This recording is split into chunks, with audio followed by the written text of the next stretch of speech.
एक सुंदर वाटिका थी जिसमें अंगूरों की एक बेल लगी थी।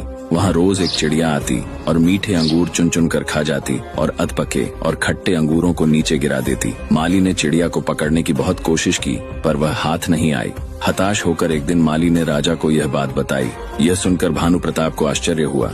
उसने चिड़िया को सबक सिखाने की ठान ली और वाटिका में छिपकर बैठ गया। जब चिड़िया अंगूर खाने आई तो राजा ने तेजी दिखाते हुए उसे पकड़ लिया। जब राजा चिड़िया को मारने लगा तो चिड़िया ने कहा, हे राजन, मुझे मत मारो, मैं आपको ज्ञान की 4 महत्वपूर्ण बातें बताऊंगी। राजा ने कहा, जल्दी बता।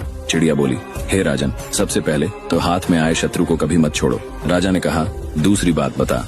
चिड़िया ने कहा, असंभव बात पर भूल कर भी विश्वास मत करो, और तीसरी बात यह है कि बीती बातों पर कभी पश्चाताप मत करो। राजा ने कहा, अब चौथी बात भी जल्दी से बता दो। इस पर चिड़िया बोली, चौथी बात बड़ी गूढ़ और रहस्यमयी है, मुझे जरा ढीला छोड़ दें क्योंकि मेरा दम घुट रहा है, कुछ सांस लेकर ही बता सकूंगी। चिड़िया की बात सुन जैसे ही राजा ने अपना हाथ ढीला किया, चिड़िया उड़कर एक डाल पर बैठ गई और बोली, मेरे पेट में 2 हीरे हैं। यह सुनकर राजा पश्चाताप में डूब गया। राजा की हालत देख चिड़िया बोली, हे राजन, ज्ञान की बात सुनने और पढ़ने से कुछ लाभ नहीं होता, उस पर अमल करने से होता है। आपने मेरी बात नहीं मानी, मैं आपकी शत्रु थी, फिर भी आपने पकड़कर मुझे छोड़ दिया। मैंने यह असंभव बात कही कि मेरे पेट में 2 हीरे हैं, फिर भी आपने उस पर भरोसा कर लिया। आपके हाथ में वे काल्पनिक हीरे नहीं आए तो आप पछताने लगे।